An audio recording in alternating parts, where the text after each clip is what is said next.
I never thought an ordinary Tuesday morning could change everything.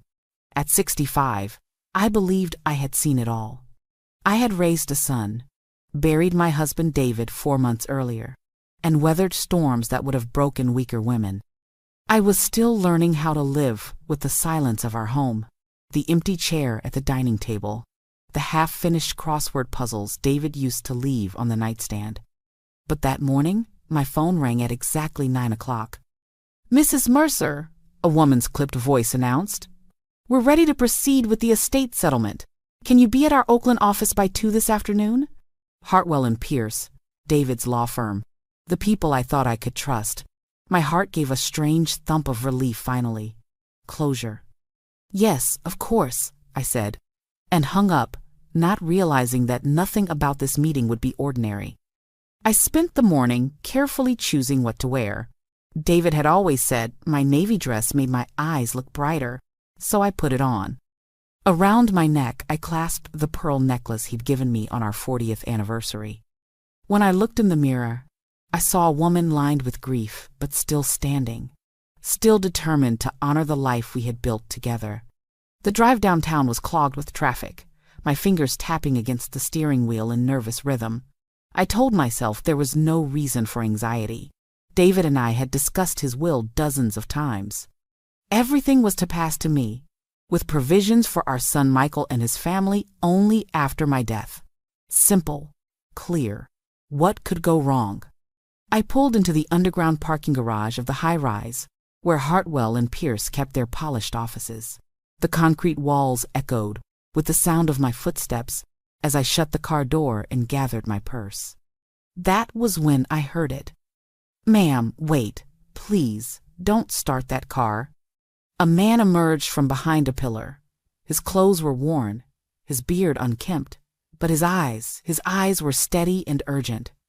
Every instinct told me to retreat, to press the panic button on my key fob, but something in his expression froze me in place. "You're Mrs. Mercer, aren't you? David's widow?" he asked. My blood ran cold. How did he know my name? "I used to work upstairs at Hartwell and Pierce," he continued quickly, keeping his distance. "My name is Frank Doyle. They let me go 3 weeks ago. But before they fired me, I overheard things about your husband's will. Your daughter-in-law, Jenna, has been working with people inside the firm. They're preparing documents to make it look like David changed everything before he died." I gripped my purse so tightly my knuckles whitened. Frank glanced around, lowered his voice. "They're saying you're not competent, that you've been forgetful. They have fake medical reports, fake statements. If you go up there unprepared, you'll lose everything." My heart pounded so loudly it echoed against the garage walls. I wanted to tell him he was mistaken, that my family would never do this. But deep down, something in me already knew. And still, I walked toward the elevator.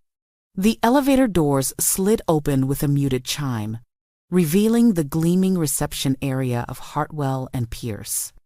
Polished marble floors reflected the sharp light overhead, and the air smelled faintly of leather and expensive cologne. Once, I might have been impressed. Now, after Frank's warning, the beauty felt like a trap dressed in silk. "Mrs. Mercer," the receptionist greeted me with a rehearsed smile. "They're expecting you in conference room B." My heels clicked softly as I crossed the hushed hallway.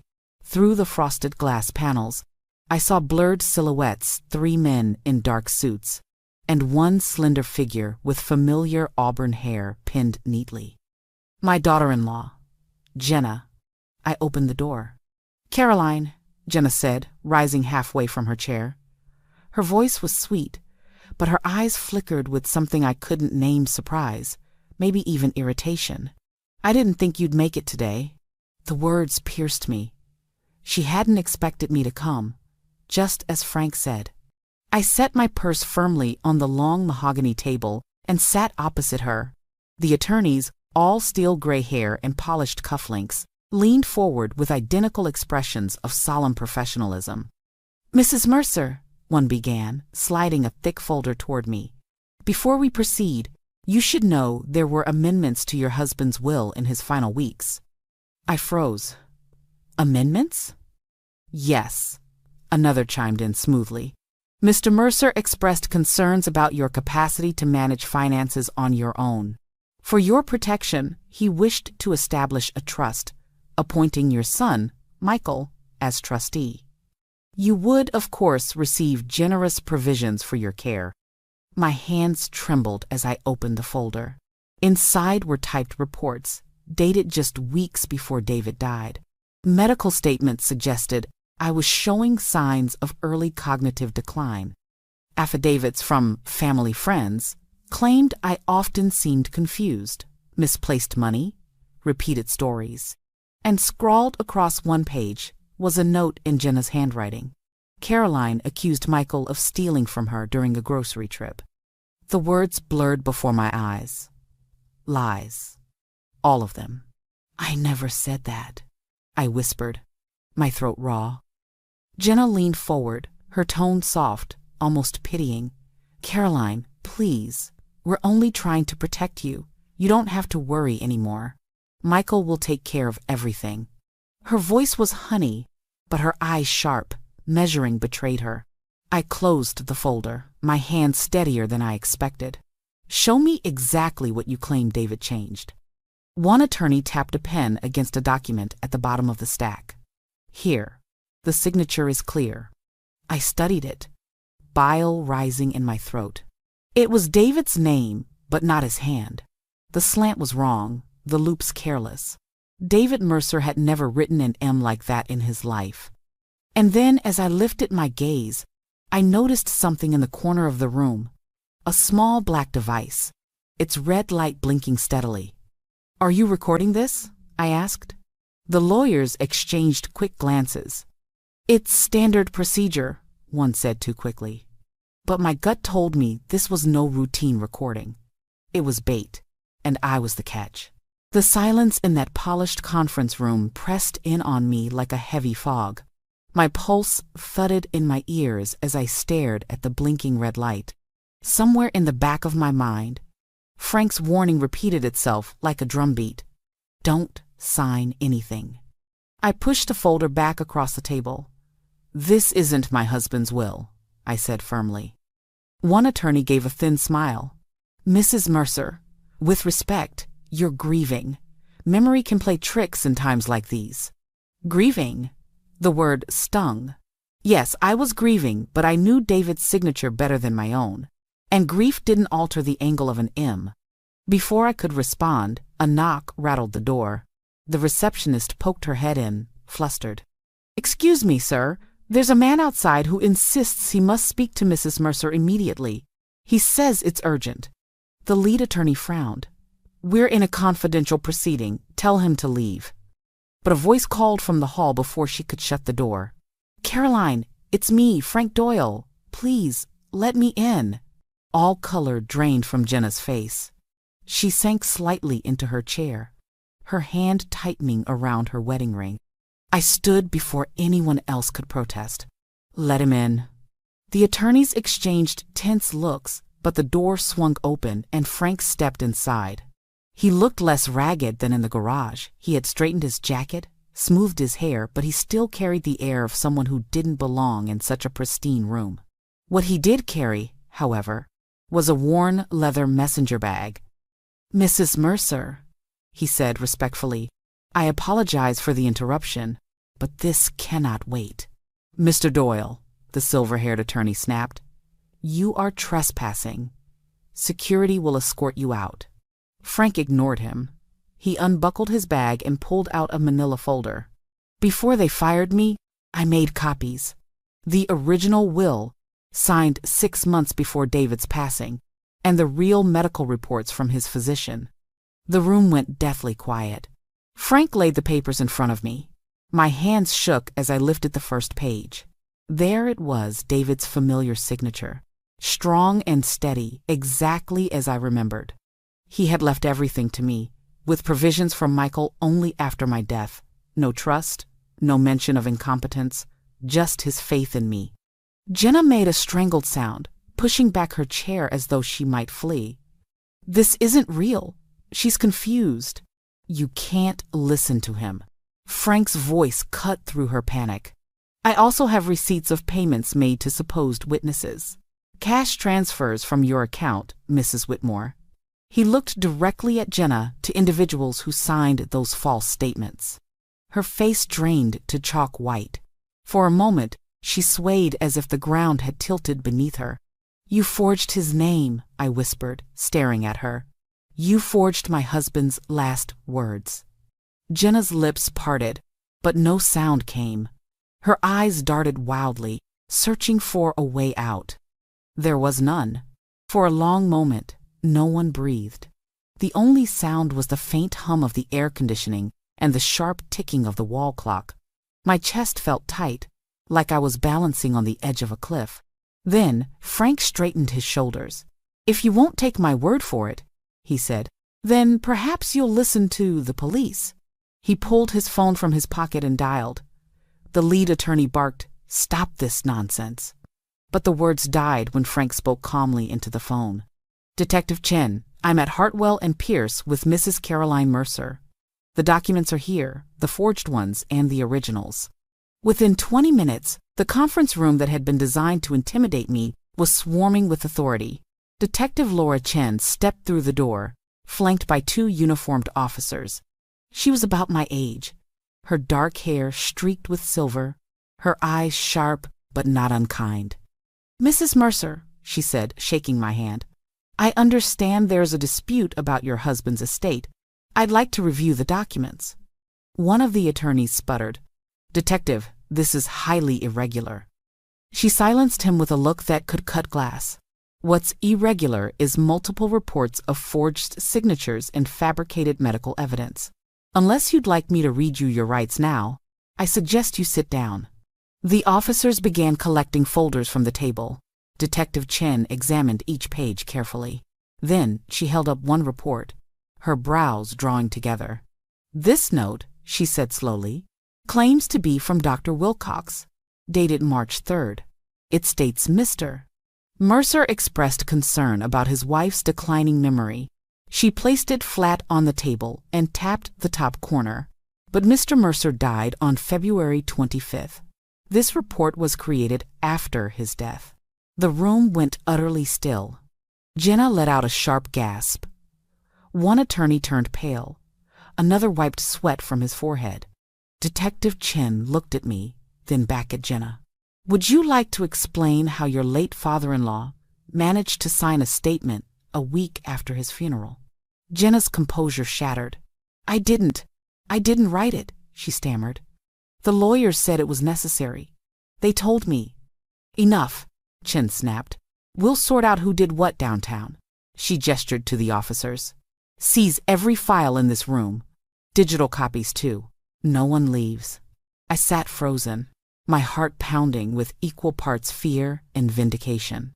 The perfect image Jenna had crafted for 8 years, kind daughter-in-law, loving wife, was gone. What remained was a woman caught red-handed, her lies spilling out like poison into the light. And I realized Frank had been right. I had walked straight into a trap, but now the trap was snapping shut on the people who set it. 3 days later, the doorbell rang at exactly 2 o'clock. Through the peephole, I saw my son, Michael, standing on the porch. His broad shoulders seemed to sag under an invisible weight. Beside him, Jenna clutched her coat, looking smaller than I had ever seen her. I opened the door but kept my hand on the frame. What do you want? I asked quietly. Mom, Michael said, his voice cracked and tired. Please, let us explain. I stepped aside, not out of forgiveness, but because I needed to hear it from him, how much he knew, how deep his betrayal ran. They sank into the couch David and I had bought together 15 years ago, the same couch where we had welcomed Jenna into the family with smiles and champagne. Michael spoke first. Detective Chen told me everything, about the forged signatures, about the medical reports, about how Jenna twisted things. Mom, I swear I didn't know. I stood across the room, arms crossed tightly. But you knew about the debts. He flinched. His eyes were bloodshot, ringed with exhaustion. Yes. We owe nearly $400,000. The business is failing. I was too ashamed to tell you or Dad. I thought I could fix it before anyone found out. So when your father died, I said slowly, you started looking at his estate as your salvation. No, he burst out, then faltered. At least, not like that. Jenna, she said, Dad had been worried about you, that maybe you were forgetting things. She said a trust would keep you safe. My gaze shifted to Jenna. And you agreed? Her hands twisted in her lap, nails digging into skin. We weren't trying to hurt you, Caroline. We just needed a way out. The lawyers said the trust would solve everything. I leaned forward. A trust that gave me a $35,000 allowance while the rest paid off your debts. Do you think David worked 40 years just so I could live on scraps while you spent his life savings? Michael's face went gray. What? He turned to his wife, horror dawning in his eyes. Jenna, tell me she's lying. She looked away. Tears streaked her cheeks. I was desperate, Michael. I thought if you believed your father wanted this, you'd go along with it. He pushed a hand through his hair, disbelief written across his features. You made me doubt my own mother. You made me think Dad didn't trust her. The silence between us was heavy, suffocating. I finally spoke. You both need to understand something. David never questioned me, not once. His will was unchanged. He trusted me with everything until his last breath. Michael's head dropped into his hands. He began to sob, his shoulders shaking. And for the first time, I realized my son hadn't just been betrayed with me. He had been betrayed too. The living room was suffocating with silence. Michael sat hunched forward, face buried in his hands, while Jenna stared at the carpet as though it might open up and swallow her. I stood in the center of it all, my back straight, my voice steadier than I felt. This is how it will be, I said. Jenna, you will cooperate with the police. You will hand over every message, every email, every document that proves Hartwell and Pierce's involvement. You will testify against them when the time comes. And Michael, I paused, waiting for him to lift his red-rimmed eyes to mine. You must decide whether you can still share a life with a woman who was willing to destroy your own mother. Michael's lips trembled. Mom, she's my wife. I love her. Love without trust is nothing, I answered, and trust is the one thing she burned to ashes. Jenna finally spoke, her voice hoarse. I didn't come up with it alone. The lawyers told me what to do. They said if we could prove incompetence, we'd control the estate. I was desperate, Caroline. The bills, the creditors, they were eating us alive. I looked at her sharply. Desperation doesn't excuse betrayal, and it doesn't explain how you managed to convince my son that his own father doubted me. Michael's brow furrowed. You kept saying Dad had confided in you, that he told you he was worried about Mom forgetting things. I turned to Jenna. When exactly did David tell you this? Her gaze flickered, her throat bobbing as she swallowed. During his doctor appointments, when Michael couldn't take him, I drove him instead. He was weak. He depended on me. I suggested things, made it sound like he was concerned about you. The words hit me like a knife. My hands clenched at my sides. She had used David's illness, his pain, his frailty as a weapon to poison my son against me. You sat in those appointments, I said slowly, and instead of caring for him, you planted doubts in my husband's mind and my son's heart. Jenna's eyes welled up. I never meant to. Don't lie to me, I cut her off. You had months of planning, lying, whispering. This wasn't an accident. This was who you chose to be. Michael turned away, pressing his palms into his eyes. His voice cracked. Jenna, did you ever care about us?